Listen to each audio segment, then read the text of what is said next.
poppin', everybody? It's the Gospel Heifers, Michelle. And Rose. Welcome into another fabulous episode of Your Heifers. And we are here every Wednesday, usually at 8:30 p.m. But we made special arrangements for today's special guest because we will be having a guest. Mallory joined us live to talk about her book, State of Emergency. So we wait for our guests. We're going to get into our other announcements, of course, podcast. Yes, we do. And the podcast is on all podcast platforms. And you guys can do us a real solid if you go and click subscribe to wherever you listen to your podcast to. And if you have a moment, give us a good 5-star review. That'd help. Don't you think? Y'all got time. Y'all got time. If you could type Just in click a heifer's name, you got time to just give us a review. So how much I enjoy these heifers. They're beautiful too. They're beautiful. They're hilarious. They're intelligent. It's all that good stuff. So subscribe, okay? Just press subscribe. Also, we have on demand. If you guys do not catch our live shows, you can always go to Indie Central TV. That's on all streaming platforms, just about. Apple, Roku, LG, Samsung, Fire Stick, all out there. So you guys can go and just add to your streaming channels Indie Central TV. Is that all covered all the bases? I think so. Let me make sure. But we do have an announcement coming up. We are going to be on Patreon. Now, if you guys don't know, Patreon is a membership you guys have. It's a monthly membership, and you get to see exclusive stuff that we don't share with nobody else. Like, we're going to start recording our podcast, and when we record our podcast, you guys can see behind the scenes and some other stuff that you guys won't see on our social media platforms. It's going to be fun. So that information available to you as soon as possible. They can hear you mess up.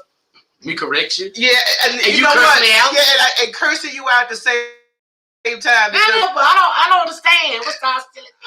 I'm just saying it is something when we deal with each other behind the scenes. It's love. It's love. You guys usually see it at his, but it's a whole different thing. Anyway, let me get to some black entertainment while we wait for our special guest. If you guys have not, you have got to go check out the Upshaw. Yes. The Upshaws gets a thumbs up from the heifers. Oh, I wish I had 2 more hands. I get the thumbs. Let me tell you something. The show is a sitcom-based comedy. And it's about this family that's actually got different parts merging together. Yeah. It's produced by the sites, I believe Mike Epps has something to do with the production. Yes. Features Kim Fields. We watched the whole season, I think, with Tootie. I just keep thinking about Tootie. Y'all remember Tootie? Why you keep bringing up her old sitcom That's character? when she started. That's when she started, true enough. But at the same time, bottom now. Look, it's a good series, okay? It's basically about a working family that lives in Indiana, strives for a better life, a happy home while juggling everyday struggles. That's what I liked about it. It was funny, but it did throw in a lot of life things that people deal with on a regular basis. And they made it funny. Because you know what? What other TV series, you about baby mama conflict, and then a son, having sexual issues. So it's a good overall comedy. I think it hits on all realities of life. It does. And you know what? The relationship between Mike and Wanda remind me of Fred and Esther. So I love that flavor. I love that mix of flavor in there. Yeah. But it was very good. We watched the whole first season already. The whole first season. Mike, y'all, where's season 2? Yeah. We waiting on it. So you guys definitely go support it. And I made like I said, the more you watch productions on streaming networks, the more you watch them, the bigger the numbers. So even I'm going to watch it again then. I'm going to watch it again. Just like we did Come to America too. Coming to America, Tiffany Haddish's They Ready Part 2. All these black productions, you guys watch them repeatedly. Even if you do not watch it, have it on the background. We need the numbers. Hey, there you go. All black productions need the numbers. Now, along with other nonsense that we have in society, how many times have we had a story where there's something about black folks' hair? Girl, if it's not relaxed, white people can't relax. Let me tell you something. This is so damn ridiculous because there is a 16-year-old girl. She plays softball regularly. And this is out of Durham, North Carolina. And she was humiliated because she has braids and she has the beads. She's the beads. I don't know that many black girls that have not worn this, especially in the 70s and 80s. The only time white folks was okay with that was when Bo Derek did it. Running down the beach. And it was okay to have cornrows and beads. And that's our shit. But for some reason, she's been wearing this hairstyle all season. Yeah. But this particular game, there was 2 umpires that were overseeing the game, and they were like, well, you know, your braids are covering your jersey number. And it wasn't. So she accommodated, and she tucked her braids in the back of her shirt. They were still complaining. Let me, hold up. Just to tell y'all know what kind of nonsense we're talking about, I'm going to show you a picture. You can see her number clear as day. Let me move it.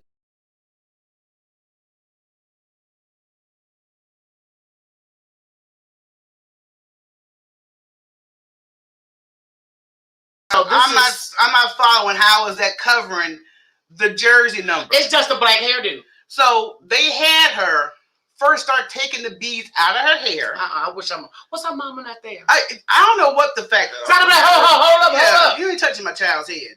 I either did this, it took me 6 hours, or I paid somebody to do this. And that's another thing. Y'all got to realize when black women have stuff of that nature done to their hair, it takes time and money to get that in your hair. But they need to start from, which I know you won't, start respecting black hair. Period. Our hair is not like yours. Exactly. Thank God.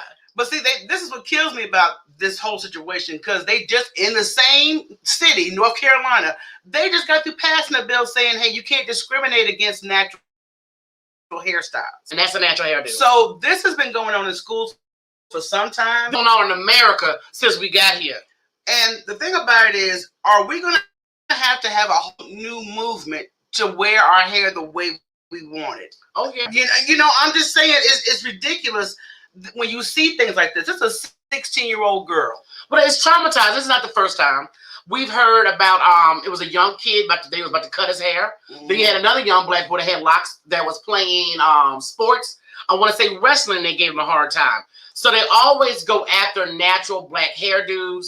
They know this is what we do. This is tradition. Yep. So, I mean, y'all do y'all white folk tradition. Don't nobody get mad with y'all for eating mayonnaise sandwiches. Don't nobody get mad when you want to walk around the neighborhood with no damn shoes on. Oh, my God. I mean, we let y'all do y'all white folk stuff. Let us do our black folk stuff. But like I said, it's a way of trying to have some sense of control. That's all thing. it is. It's control. It's a sense of control, because I've just never heard where this situation has been so overwhelming, especially in schools. Yeah. And it's mainly with black students that are in athletic. Yeah. Well, they find a way they can mess with them. Right. Oh, I never liked those braids. Why don't you come run track so I can harass your ass later?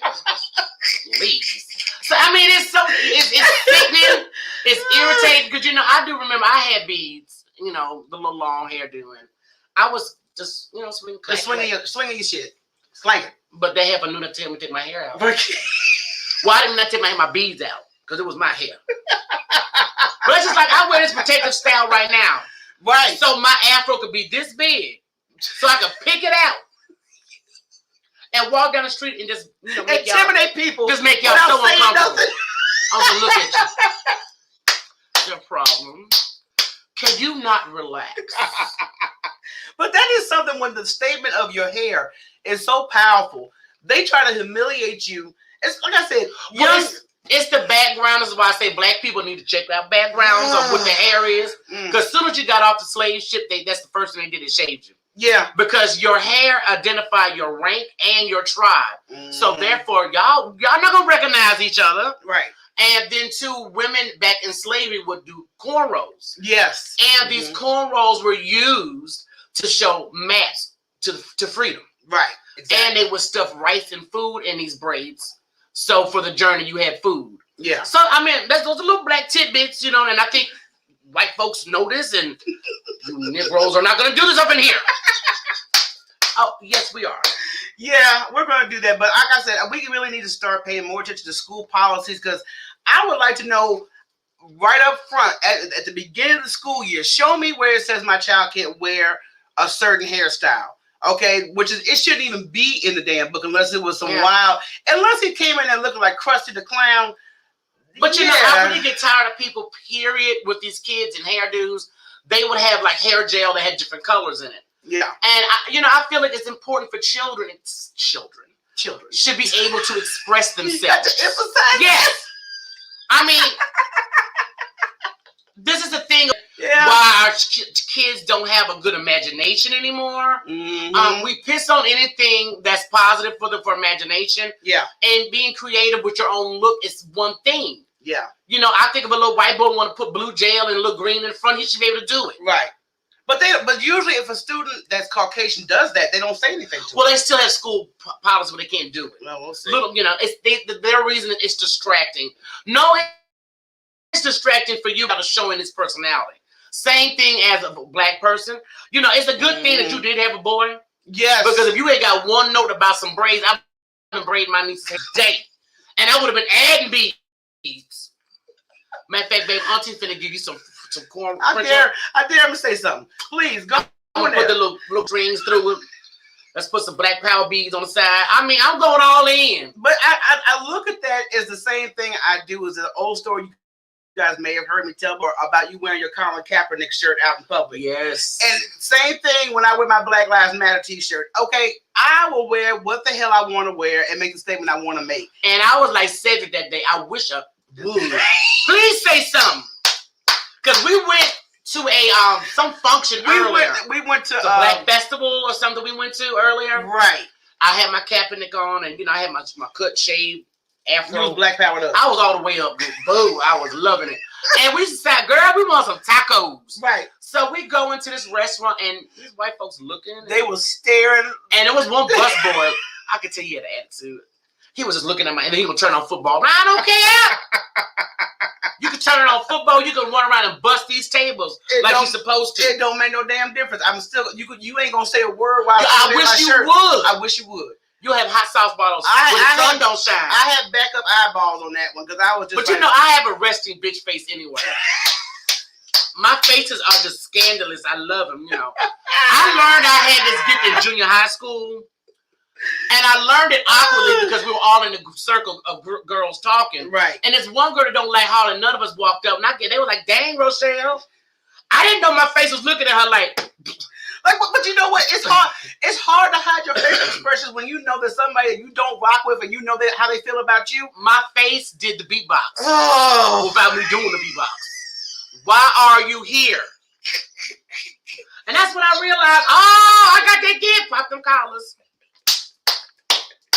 But I can't control it because if I feel this way, it's going to show on your face. So I'm just like, you know, they had a Libra capture with T.I. in it, looking like, when you know, and the caption would you know when I don't really fuck with you. You're my face. Yeah, and I'm looking at you speaking to me like, why are you speaking to me? Like, even though you were all famous for the faces, I've had my moments. Yeah. You the queen. Yeah, but you had your moments because you be beatboxing for real. I'll never forget, she met this DJ that was so, he was so nasty acting. I didn't meet him, thank God. Oh my God. Yeah. But he happened to know our dad. And Michelle never mentioned who our dad was. Nope. So when she meets him for the third time with a dad. Yeah. Oh, how you doing? Because his whole demeanor had changed. When I met him, yeah. I met you before. I said, okay, Ernest, come through. Ernest, that's our mother. Look. I had met this dude beforehand. He was real stank acting for no reason. And when I met him again, you a DJ, calm down. Yeah, you a damn radio personality. Calm your ass down. And when we ran into him again with our dad, his whole demeanor had changed. No, you not. No. I kept the same demeanor. I did not approach to speak to him. I gave no F's. I just looked at him and said, she just felt, who are you? I mean, we met before. Yeah, I didn't have a hard time when there's people I've had fake people. I don't do fakeness. I just make you itch. I just don't. Yeah, and if I don't say it some way, I'll be blasted or my face will say it. Your face will say, but your mouth don't say. Your attitude. Look, I told you when I was a kid, it's just your attitude. This heifer's had an attitude since Look, we ain't going down memory lane. Because you already had a memory lane moment earlier today. This is a better one. No, this ain't no better one. No, ain't no better one. Look, Michelle, let me tell you something. Michelle has been a capital beast since she was 5. She had a little girl come to the neighborhood and said, she goes to school with me. So Michelle knocked on the door. The bullshit. Mama called her. Michelle's your little friend here. Michelle walked up and sucking her thumb and closed the door. So, and that's why I laugh when people say, the heifer can announce. Really, at 5, we had this attitude, really? You know, I can see me now coming to smoking a blunt. What you do here? She came over on the house. That's what I don't like people popping over. She was disrupting my Sesame Street. Come on, I had a friend do that to me. And I promise you it was so funny because I peeped through the blinds. I said, I ain't told this heifer to come over here. Right. And I went up back. She called up. I could have sworn I saw you. It's my window. I can peek if I want to. Ain't nobody invite you. No, that's something about open the door just because you see me peeking through the door. Look, when I had my manicure, that was my manicure and Netflix day. Oh. Not Netflix and chill. It was Netflix and manicure day. Get these nails and these toes right. Do all I'm that. Sitting there chilling. Oh, that shit was funny. I don't want you here with me. People that know you, they start to learn very slowly. The time you have. I hope they learn fast because I put it on the table. And if you slow, then we're gonna have a problem. That's where the issue come in. Cause you notice how my last live, she's known me for years. Yeah. And she made a real no, she don't like new people. No, we don't do no new news. Yeah, and we got along because she knew this. She knew when I ain't coming. Yeah, maybe's no. Maybe's a no. I try to be polite. That's a polite no. Let me be you and just say maybe. I'm not thinking, oh girl, I'm coming and I show up. I'm a woman of my word. Yeah. So I think we just need to just keep it at that. Don't be pushing the issue. Other piece of news I found interesting that the Minneapolis suburb approves changes to police and state rights death. Oh, really? So what they're going to do, they're passing the resolution that will serve as a roadmap for the city and other areas to overhaul the public system. Police respond to just unwarranted issues. You're going to have civilians now take on this role. And that could be dangerous too. That could be dangerous too. But we can't have professional mental health care people. They're on that too. Okay, they're working on mental health first. Yeah, they're working on mental health aids because most of the time somebody's had them, and the police are called. I can count any of them that ever come out positive. But I just want to ask family members, if you know you got someone with mental problems in your house, you should know, especially after so long, how to deal with them. Yeah. Especially because artistic people have meltdowns. That's when you holler at them. Things are too much loud noise. Too much stress is coming on. Let them have their meltdown. Just let them have it out. Look, the girl be in their room. They tear up your own shit. And I'll talk to you when you call. They tear up your own shit, but you paid for the shit that they tear it up. No, because I'm putting this in there. See, after the first mental breakdown, and you start throwing in, okay, I'm not putting no more TVs in there. I ain't putting nothing glass. Because nothing. Everything's gonna be like Rubbermaid up in this piece. But I would think you would know how to deal with that instead of calling the police or Well, sometimes I don't know. You don't know what the situation is. It may call for some additional physical restraint. Yeah, because I've never dealt with anybody with bowel. Right. So those are different things, but that's. But we're going to see the solution is not going to make immediate changes, but it'll start, just slowly progressing into the system. It's going to give the city a roadmap to overhaul its policing system. It creates an oversight office that would monitor the city's police, fire, and new city department, which is traffic enforcement and community response. They need to start giving out sleep bombs for people. Sleep bombs? Yeah, when you got somebody having a mental breakdown, they going real cuckoo for Cocoa Puffs. And I be like, y'all put your mask on. I'm about to throw this. And, just knock them out. That is a good idea. Sleep bombs. Yeah, sleep bombs. Okay. Like a melatonin bomb. But see, I can talk about that. Look, y'all, I'm not making fun of this shit, okay? I'm just saying this would be something good for somebody having a serious breakdown that's either going to threaten to hurt you or hurt themselves. Throw a melatonin bomb. I think you should throw a melatonin bomb. But it's gonna have. It can't be abused because you know what I'm saying. It'll be because I'll use one on you for no reason. Shut up! You whack up my nerve, and then I'll make sure I hit you in the forehead with it too. On top of that, you're supposed to aim up, ma'am. Look. I thought I was aiming up. My forehead away. I'm sorry. I don't this big. That's okay. As soon as I wake up, you better be ready. Because you're going to get one next. It's going to be like a water balloon fight with melatonin bombs. Oh, that'd be fun. No, it wouldn't. Could you fall asleep midway? And poor mama coming, what the hell? What's on the floor? And what is all this stuff all over the house? Everybody's laid out in the middle of the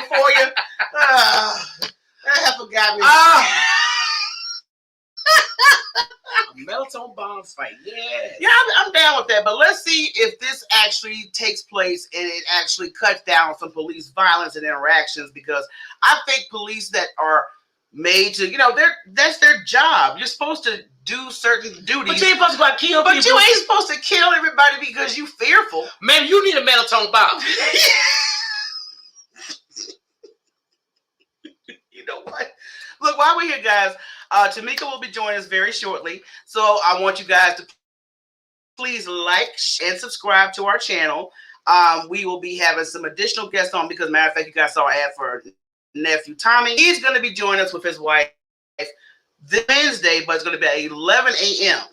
I see, I'm praying because she's not a morning person, so I'm just going to set prayers in motion for that. So they're going to be joining us to talk about them hosting this season of OWN's Ready for Love. And I want you guys to go watch that, because if you haven't watched the series, especially this last season, oh, God. Yeah, I do want to know where the cat. I got to know. Come from. I'm just like, why you? Yeah, why did you put the application in? Because there was a chick recently said, I'm not looking for a serious relationship. I've never been in one. I'm like, well, what you there for? What you here for? This is for people that's the title says Ready for Love, not booty call. I'm not ready for a booty call. I'm ready for love. We should do a show called Booty Call. No, I don't want to contribute. No, tap that call. No. You see how mental some of these people are. But you ain't got to scream. I don't feel like going through that. I don't want to hire doctors. No. Dr. Tyra. Look, Dr. Tyra got her hands full. Girl, Dr. Tyra get a check. She ain't gonna mind. Oh my God, Dr. Tyra. I'm a Dr. Tyra. Sounds good in country. I look at them. I just don't know. There's certain people I say. I do Tika names same way. Tika. Yeah, you do put a little. Tika. Yeah, I don't know what that's about. Exactly. And when I'm talking to Munch, I be Munchy. Munchy love. Munchy. It's just some folks got fun names to play with like that. Oh my God. Look, man. I can't with you. I cannot. But I'm just hoping that whatever they're going to put in force, because I think there does need to be a little bit more of another unit to move in on these situations so we won't have so many fatalities. I say bring the Black Panthers back. And I don't mean these new ones. I mean the original. Because see, these new ones be starting crap. Looking for a fight. That's not what the Black Panthers was all about. We fed the neighborhood. We policed the neighborhood. Mm. Little old ladies that go to the bank. About getting robbed. This is true. This is all true. Yes, wasn't no true. crack going on. Seemed like as soon as that got rid of the Black Panthers, then boom, he can break with the crack. It was a lot of stuff that went down. You all know that stuff was organized. You guys just go watch Judas and the Messiah. I don't even know if it's still on HBO Max, but that was an excellent movie. You can Google it. Yeah, you could. Google still works. And I want you guys to make sure you check out our sponsors. We had DJ Chevy Red. She is on every Wednesday, 10:30 p.m. Eastern Standard Time. You guys can catch her on Instagram. And you can also catch our upcoming sponsor. Oh, right here. Shades of My Melon. Oh, I didn't wear them today. I wore my other ones early when I was running errands. Yes. But I said, I'm wearing green. Well, I started to wear You're Haitian. Not Haitian. Not your Nigerian. I'm sorry. But it was too green for my little green. It would have went with that. It's culture statement making, okay? So I didn't want to see obvious as we got Tamika coming in. Like I try to be all black power. She don't think these heifers was really trying. They got the African earrings on. You just look too black today, so. Y'all, I ain't gonna lie, I did think, but I said, yeah, you should have been Nigerian earrings. It would just have been a little splash. Well, if we get a break, don't worry about flash changing now, because you're gonna make it. Then you're gonna make it very obvious after I said it. No, you know how the dresses they used to have for the little girls. They spin around and change it. Oh my God, you talking about toys? Okay. No, Disney's had dresses out like that for little girls. You know what? Why don't you go Google it? Well, you just pull a string. Google that and turn around. Google that and see if they have that. I'll make sure. I'm gonna make one for African queens. That's niche, y'all. They ain't got one for African queens. Jesus Christ. You know what? I can't say anything with you because you just jump off on a whole other level. Girl, I'm sorry. Look, we're gonna go to a quick break. See what I'm talking about. had a chance to get my earrings. No, don't get your earrings, please. Just leave them as they are. Y'all want me to get my earrings? Give me some.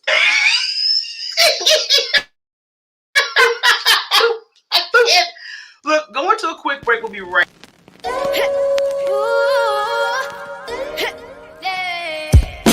I got tons of soul on my true collectible. Famous, so famous, number one desirable. I do what I want when I want and how I want it. Leave you with the one in the air, that's how I roll. I got tons of soul on my true collectible. Famous, so famous, number one desirable. I do what I want when I want and how I want it.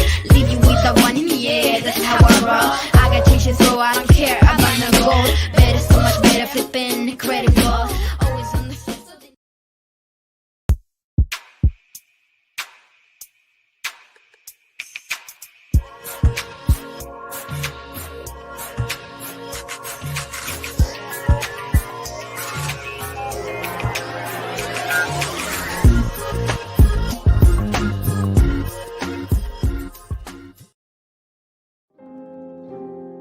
This is a coordinated activity happening across this nation. And so we are in a state of emergency. Black people are dying in a state of emergency.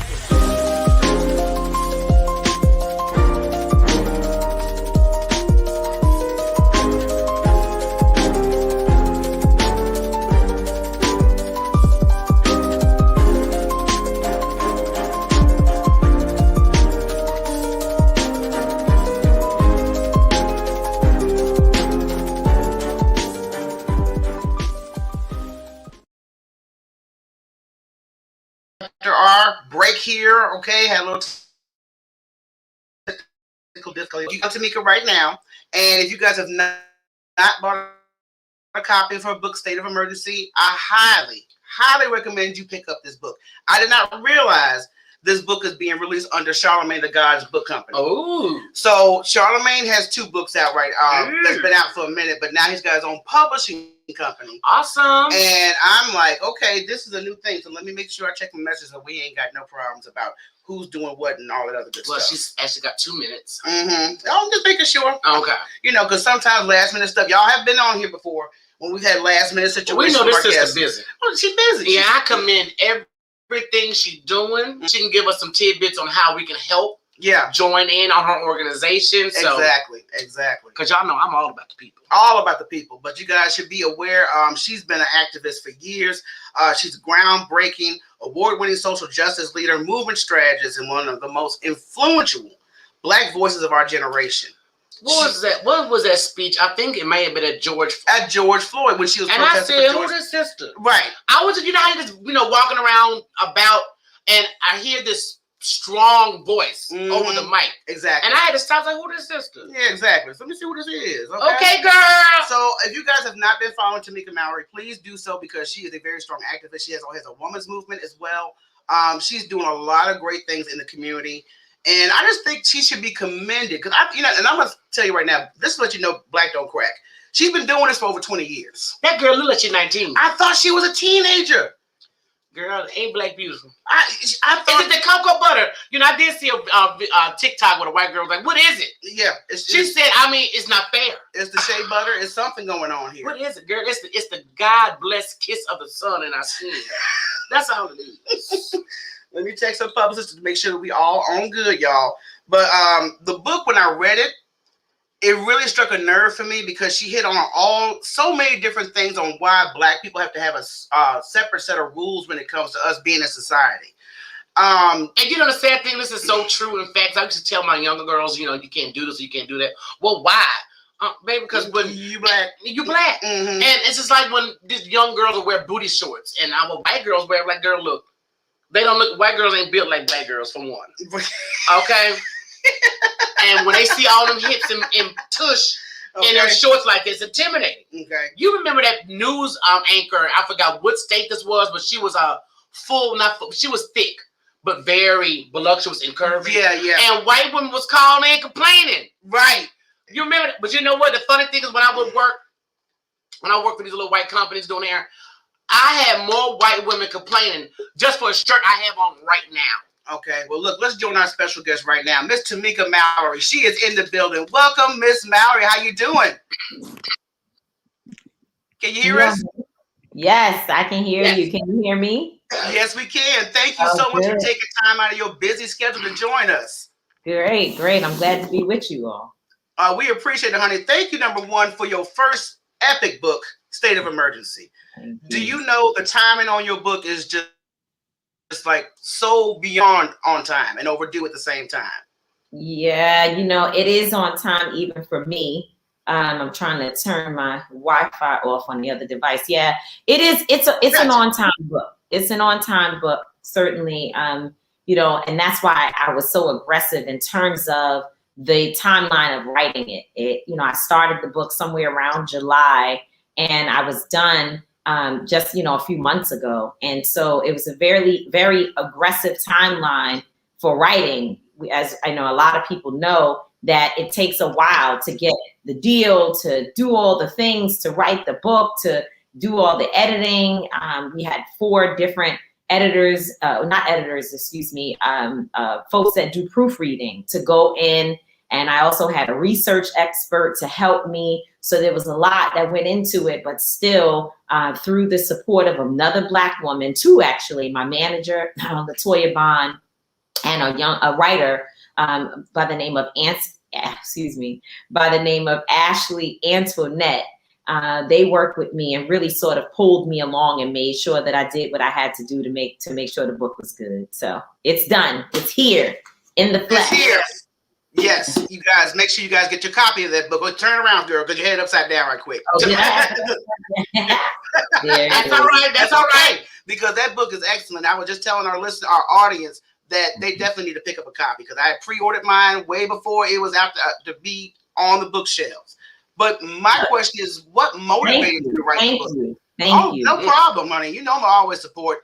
But what motivated you to write the book? So, after my speech in Minneapolis went viral, it was just 2 days after George Floyd was killed. And I spoke from my heart. I just told the truth. I didn't pre-prepare. I just basically said what I think most of us wanted to be said. I think the words that came to me that day, they weren't my words. They were words that I guess, I would say the ancestors put inside of me to speak on behalf of so many in Black America and how we've been feeling, the rage that we feel and the rage that we felt that sort of culminated with George Floyd, but it didn't begin there. I mean, it begins a long time ago. We know the history, but in that short period of time, you had Ahmaud Arbery, you had Breonna Taylor, and then, of course, George Floyd. And I think people were just so frustrated. And so I came to that space without preparing a thing and just saying what I know to be true. And after I finished speaking, my social media went completely crazy. And for the next several days, I kept receiving phone calls from people to be interviewed, to talk about what was in the speech, particularly my statement around the idea that, people wanted to focus on looting and the burning of buildings. Meanwhile, human life had been lost and continues to be lost. And I got a lot of people who were like, prior to listening to your speech, I never ever thought about it in the way that you said it. But now it caused me to stop and to hear in a different way. And so I decided that this book was necessary because people were sort of sitting at the edge of their chairs trying to understand. They were coming into the conversation and they were pulling me in so many different directions that I thought it was best for me to provide one direction, which is this book. So that people could really go and download the information. Yeah. I mean, you've got to know how powerful that speech was. I was speaking about your speech before you came on, how I'm walking around in the kitchen doing, then I hear your voice, the passion, the strength. I'm like, who is this sister? Because I refuse to watch what happened to George. Me too. I refuse to watch it. But your speech was right on time. Yes, it was. Yes, me too. Same. I didn't watch it. And to this day, I probably have seen multiple clips since the trial. And I actually was there spending time with George Floyd's family for the last few days of the trial. And so I probably have seen a few clips that sort of piece together the fullness of what happened to him. But every time that I get even a few seconds into it, I turn it off. I don't want to see it. I don't want to hear it. Anyone who's a mother knows that to hear a child, no matter if they're a grown man or not, calling for their mother is probably the most traumatizing sound, knowing that he's dying and calling for his mother.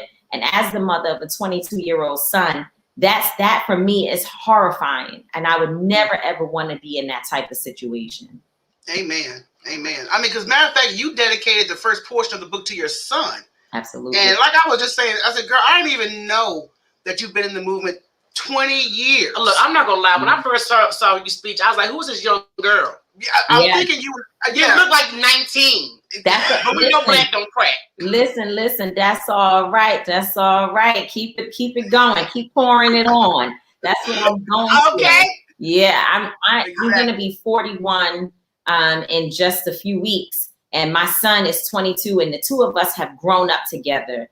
I was a young girl when I first had him, and we're on this journey of adulthood together, learning about the world, learning about the ins and outs of interpersonal relationships, learning about how to have a strong relationship between a mother and a child. And a son, a black boy whose father is not here, he is deceased, and his mom has left him for much of his life. And so I dedicated my book to him because I wanted him to have something that he could hold that would just remind him, whether I'm near or far, that my mom may not have been here, but she's always been here. Even though she wasn't physically here, she's been doing this and fighting on my behalf. And so that's what it's all about, giving this book to him. And of course, I dedicate it to him. I give it to him, and he goes, I'm sure he'll free. You know how men are. They're like, we're not going to get mushy, but I know he has to hold that into his heart. Yes. Yeah, he does. He loves his mother. I'm sure he does. Yeah, because she has a mama's boy herself. Oh, exactly. How old is your son? He is going to be 18 in a few weeks. Oh, they're a lot of work, honey. They're a lot of work. Oh. I find that they are more work older than they were when they were little kids. This is very true. I'm finding that out. I'm definitely finding that out. Yeah, you are.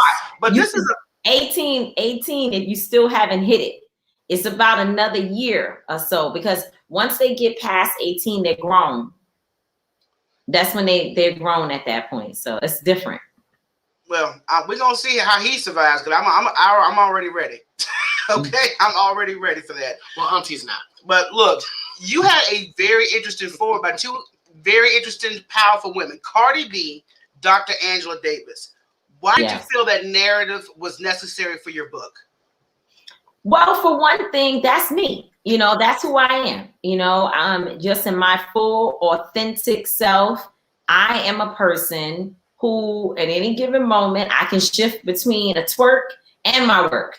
I can shift between being like Cardi and being like Dr. Davis. And I think too many people are not really honest about who they truly are and what their interests are and what they do when the cameras are not watching. And I think our movements, in a lot of ways, the movements of the past, we were lied to. There was an attempt to try to hide and cover up so much. And I get it, because the scrutiny that goes along with being your authentic self is difficult. It's hard, and it hits. And when it hits, it can knock you out if you don't have foundation and tough skin to be able to pass by those who want you to be perfect in ways that they are not. And so, but that's my truth. My truth is that I am one who has always found myself connected to and wanting to be around people who are on the ground, people who are in the community. And that doesn't mean that I'm not associated with and in the Black bourgeoisie network, because I certainly am. I am a part of organizations. The Links is one of them. And, many of my sisters, they know, I'll tell them y'all bougie, and they know it. It's cool. It's all good. Nothing wrong. But they're bougie with their pocketbooks to give resources to the people like me who do this work. They're bougie with their service that they do in the community. And so that's okay. It's nothing wrong with that, as long as you're connected to the people. But, you know, I've always found myself in that duality where I also want to be friends with the Ray Rays and the Keishas, and I want to work with them and be with them. And so I wrote this book, and I was intentional about the forward. When I bought it to the publishers, it's funny because, you know, when I bought it to the folks who are traditional publishers in the company, and Simon and Schuster, they were kind of like, well, forwards is usually one person. And this concept that you're talking about is a little different. But see what happens when you're actually working with a Black man who's in charge, because Charlemagne the God, this is the first book on his imprint, Black Privilege Publishing. And when working with him, and he's actually in charge, he can make the decisions. So when I called him and I said, Char, I need Black privilege to speak up for me and make sure that this is okay. And he said, what do you want to do? And I told him, and he said, oh, that sounds amazing. Like, that's great. Like, we got it immediately. And as soon as it was done, as soon as the piece between Angela, it's a conversation between Angela Davis and Cardi B, once it was done, the publishers loved it. The company loved it. They loved it. They saw it. They immediately got it. And they were so excited to put it in the book because they knew that it had the opportunity to open the entry points for a lot of different people to come into the work, to come into the experience. And so that's why I chose them. And I'm so proud of that particular part of the book. Yeah. I thought that was so awesome, opening up the book, because a lot of people want to go out and twerk and want to have fun, but they still have beliefs in the cause that we know that's heavily at hand. And with the book being published, you've already had some critics come back saying it's very political. Do you feel your book is political? Absolutely. And so is your life. Everything about it is political. The water we drink, the air we breathe, our sex life is political. Our food is political. Our relationships with our family. Listen, if you've been married for some time, and you can't admit that it's political in your marriage, in your household, how you operate, you're not being honest. Or perhaps you just don't know what politics look like. It's the spirit of negotiation, of presentation. You present your thoughts and ideas, and having to work with another to accommodate their thoughts and ideas. Looking at the demands and the cries for support, love, leadership, justice. Those things are political. And so the entire book is political, because even when I walk into, Saks Fifth Avenue and purchase a pair of shoes, it's political. How I spend my money is political. The relationship between me and my money is political. So it's a very political book. And that's why it's #1 in several political categories. Other categories, we're doing very well. I think people are getting the message. And as folks read the book, I'm hearing a lot of good feedback on the fact that folks felt like they were educated on some historical things that they may not have remembered or didn't understand it in a certain context. And, they're feeling like they know what has to be done for us to work together. I didn't say anything that was so different from others who've written books in the past. There's always been folks to write books, but we need constant reminders in history. We need moments that remind us and bring us back and recenter us. And that's what State of Emergency is all about. It definitely is, because I think it does give people who's not really understanding what's taking place, gives them a better guideline. But at the same time, it gives Black people a reminder, as you said earlier, because you put in there's a separate set of rules for Black people. Why we can't do every single thing as we could normally do in society. Why do you feel that Black folks definitely need to know about the separate set of rules? Well, that part of the book wasn't for Black folks. Because most of us live it every day, and we know, right? We understand you can't, as a Black woman, go on your job and have the same meltdown that Karen may have, because if you do that, you're going to be looked at potentially as dangerous, problematic, unable to handle stress, all of these things. While if she has a breakdown, human resources and her managers will come to her aid and try to figure out what is it that we can do to accommodate what you're feeling and make you feel supported. And that's the difference between us and others. And so those rules were sarcastically placed in the book, not for Black people. They were placed there so that when white folks and other people outside of our communities pick it up, they can learn and understand the experience that we have and what it is that we go through just to survive, just to walk in our skin every day. These are some of the things that we have to deal with. You know, these braids that you love to look at and check them out. We know that if we walk in a boardroom with our hair that way, we're going to be profiled and even marginalized in some situations.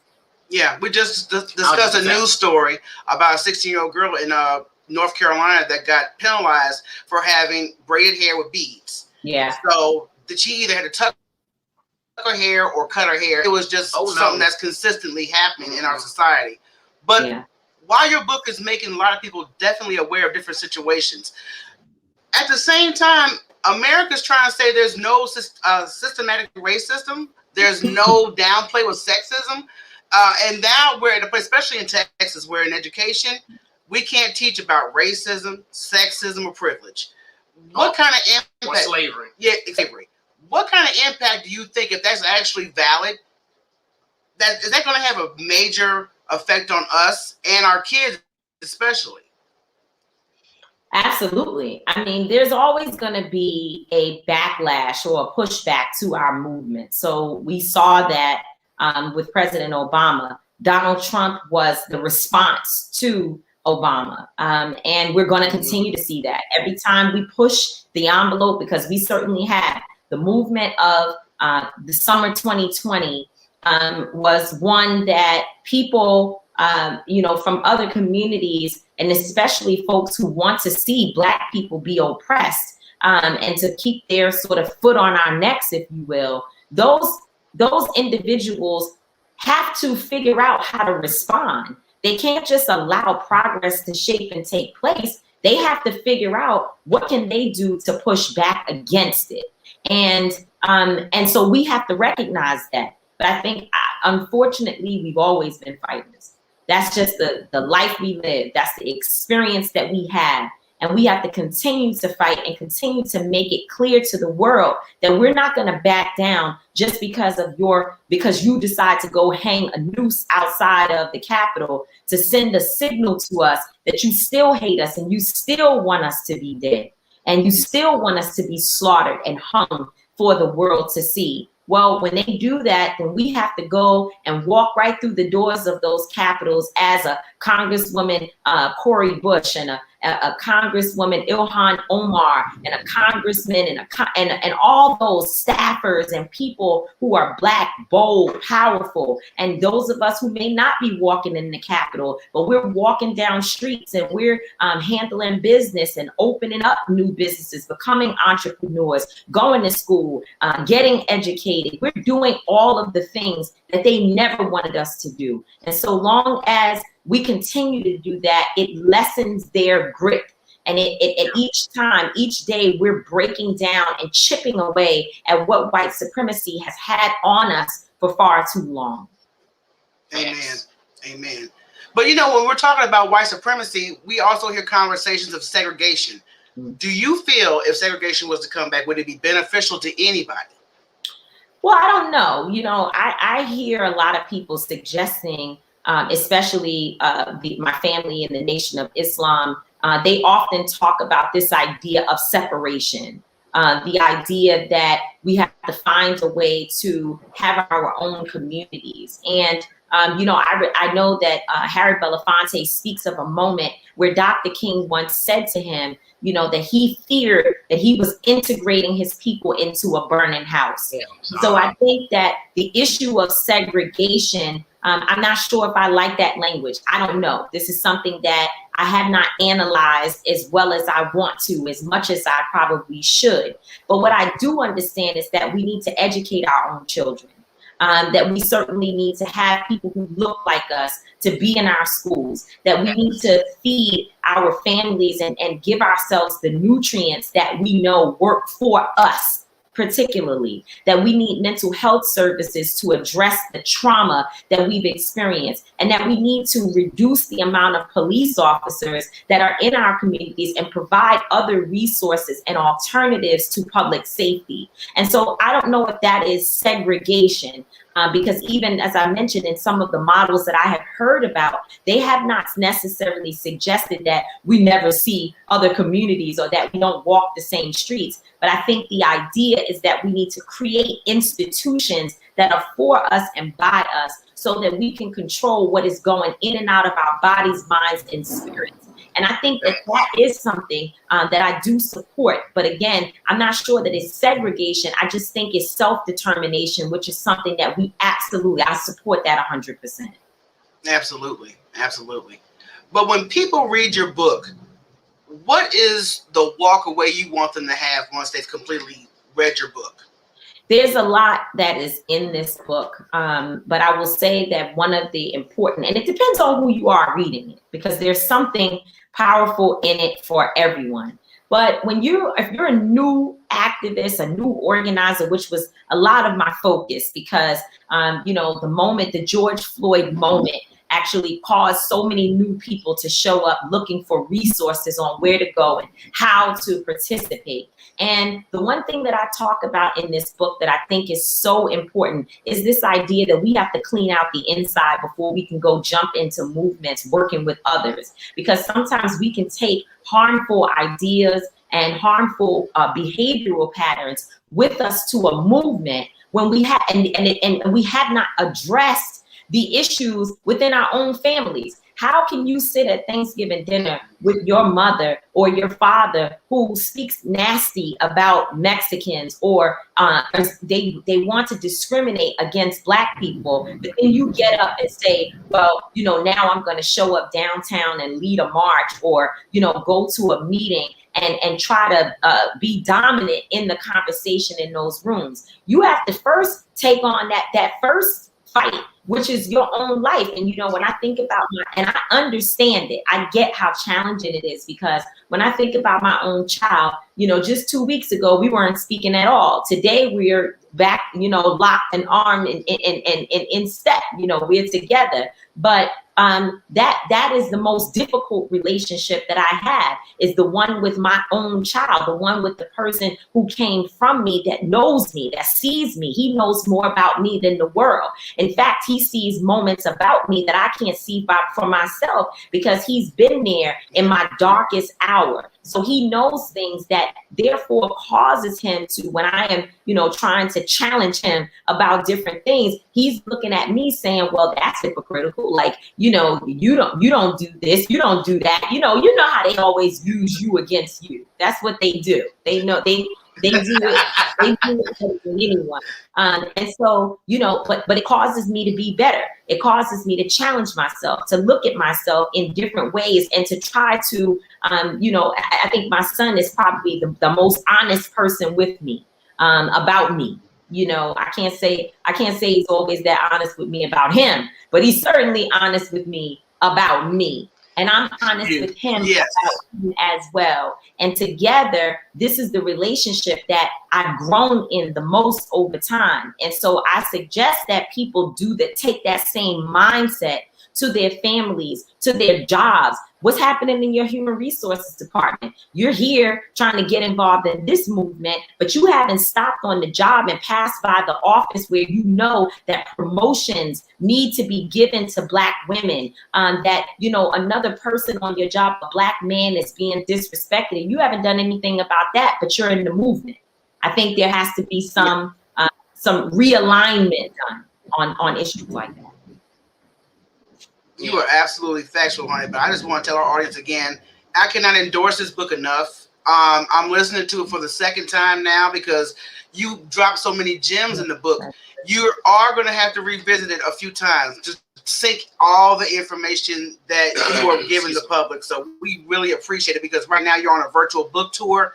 Where's your next stop at? So first of all, it's virtual in that there is no where am I at. We all is everywhere. We virtual, so you can join the tour, the only reason why it is categorized by city and state is because of, working with local bookstores. They want to rep their communities. They want to make sure that people within their markets know where the tour is and, what's happening. But if you go to TamikaDMallory.com, that's TamikaDMallory.com. You will get more information on how to purchase tickets, how to get involved.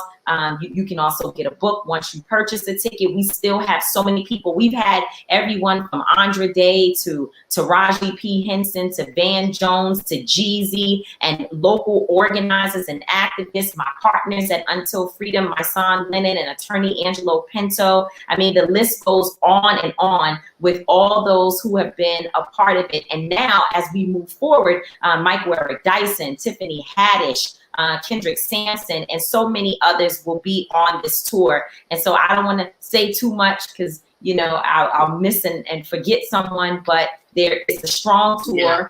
There's a lot of folks that are involved. And I'm really, really so proud and grateful that so many people have decided to participate. And we have all different types of people. We got my Palestinian Muslim sister, Linda Sarsour, who's going to be sitting on a panel with a rabbi.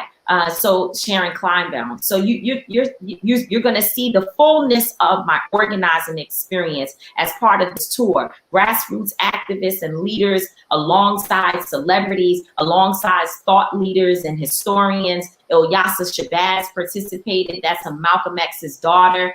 So, it's a great tour. TamikaDMallory.com. Get all the information you need. Purchase a ticket, get a book, and you can come to all of them. Some of them, one of them, it's all up to you. Yeah, well, you definitely put in the work, honey. We cannot thank you enough for your efforts. But then where can people donate, help the organization? I do know you said you have a clothing line or a sweatsuit out. Our organization is Until Freedom. So you can go to untilfreedom.com and learn more about my activism and the work that we're doing. And as a part of how we sustain our work, we have a merch store that includes the famous sweatsuits that we wear all the time, all of our colorful sweatsuits. The spring collection is out now. So folks can go and purchase a sweatsuit, and a portion of the proceeds outside of what it costs to actually purchase, make, and develop the actual material. We use the additional resources to cover our staffing and all the operational cost of how Until Freedom exists in the world. So any support that you give when you go to untilfreedom.com is so important. I have a woman who sends me $50 every week. Every single week, I get a check from her for $50. And I can tell you that $500 matters. We need it. We need 5,000. We need 5 million. We need whatever people can give, certainly. But that $50, the consistency of the $50, it means so much. And we notice it, as we know that there's a sacrifice being made for someone to ensure that their company sends us a certain amount of money from their personal paycheck every single week. So whatever you have is all we need in order to do the work that we're trying to do. Amen. Well, I'm definitely going to give me a sweatsuit, girl. Yeah, she's going to get her a sweatsuit. We're going to represent. Definitely. And make sure when you go to Dallas or do your Dallas book tour, you tell Trey the truth because he's from H-Town. He's one of our local heroes. Yeah, he wears a cape. Exactly. All righty. But Tamika, thank you so much. We wish you nothing but blessings, great success with your future, with your book. And I know you're going to have another publication because you got too much knowledge to share. Yes. Yes. My second book, the deal's already done. So it's time for me to start working on it. Okay. All right, Tamika Mallory, thank you so much for joining us. We appreciate you, sister. Stay safe, and we'll be praying for you, okay? Bless. All right, that is the wonderful, fabulous Tamika Mallory. Do you understand? I got chills just talking to Tamika. She is awesome. I'm like, ooh. So definitely support. Go to her merch line. Man, what? Doing what she's doing. And buy that book. Like I said, I can't tell you guys enough. If you don't have time to read, get your Audible account. It's on Audible. It's you just clean and listen. Yeah, exactly. Clean and listen. That's can listen. That's the most time I read like I used to. Yeah. And, I want to listen to a good Charlemagne's books are the bomb. The fact that he's got a black publishing company is the bomb. And, I mean, yo. I was, but y'all see that's the most serious y'all going to ever see me. Yeah. But y'all know that, right? I had to look over here to make sure she was still breathing. I showed my sister all that respect. I was not interrupted. I was going to keep my foolery to myself.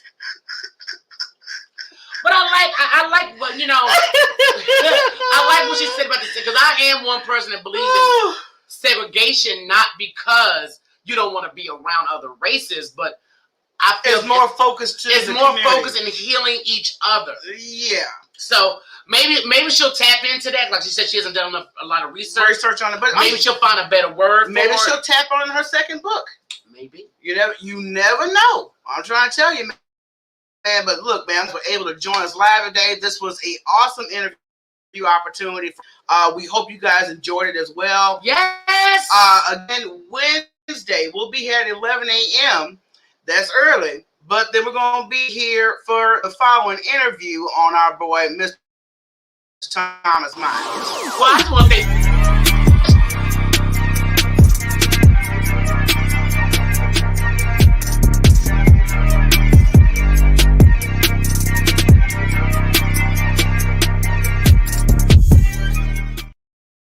that's right, Thomas Miles and his wife, Jacqueline Miles, will be here Wednesday morning, 11 a.m. So we will be talking to them about the season of Ready to Love, and just to see exactly how a person gets on television to find their soul. Well, that's not for me, but maybe for someone else. But like I was about to say, we prayed because it is storming out here in Texas right now. Yes. It is dark and pouring. Yeah, and we had power outages earlier. I don't know what that is about Texas. I said no, the devil was trying. The devil was trying. The blue-eyed devil was trying. You ain't coming here. Get off my land. But I'm just like, because the power flicker. But now I understand. Now that we realize we don't have no power grid outside of Texas, why we probably have so many problems. It's only in the summertime it does this. Yeah, it goes off and on. And I'm like, what the hell going on? I mean, the bill's paid, so let's just do this, y'all. Look, we appreciate you guys. Again, please like, subscribe, comment on anything that you see that help us coming live. Hey, we could use a fellowship. Oh, have a fellowship.